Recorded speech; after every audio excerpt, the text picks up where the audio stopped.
Today I want to help you get out of the bunker every time by doing one simple thing. Okay, so what are we looking to do out of the bunker? Well, we're looking to get, in particular, we're looking to get loft, we're looking to get height, so it gets out of the bunker and we want it to land pretty quickly, okay? And a lot of my students really struggle to create loft, and we can do it very simply, mainly in the setup and a little bit in the swing. Now, the great Seve Ballesteros, he used to practice with a 3-iron, okay? So you can imagine here with a 3-iron with very, very little loft, he would have to create a setup that's going to get the ball popping out. Now, we're not quite Seve, but we have got an 8-iron here, okay? So we're in a bunker here where there is a bit of a lip, but we do need to get it landing pretty quickly and rolling and stopping quite soon. So if I've got an 8-iron, what can I do in my setup to get it out and to get it stopping pretty soon? Well, the first thing we can do is get that ball forward. You can see as soon as we get that ball forward in the stance, that 8-iron perhaps even comes a 9-iron just off the ball position. We certainly don't want it in the middle. We certainly don't want it back in the stance where I see a lot of people doing. So get the ball forward. We know we need that weight forward, always on that left side.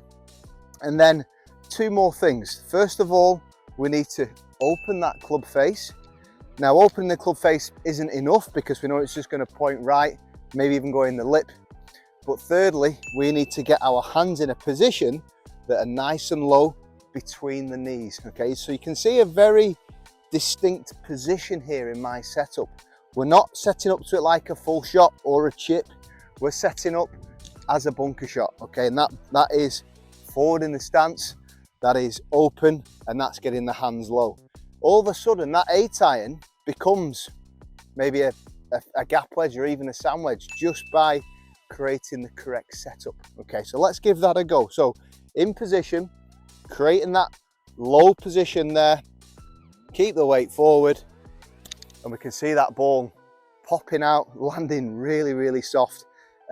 Something you probably wouldn't expect from an 8-iron, okay? And what I suggest you do is have a go at this, practice this, and you know, even test yourself. Can you get to 7-iron, 6-iron, 5-iron? I've even seen some of the better players at the golf club, you know, using long irons, 4-irons, and it really will educate you how to create the loft, mainly in the setup, and really, you know, once you get your sand wedge in your hands, how much easier is it going to be once you've practiced this? And I used to do this a lot when I was a junior, and it's actually a lot of fun just trying to get quite creative with it, get some loft,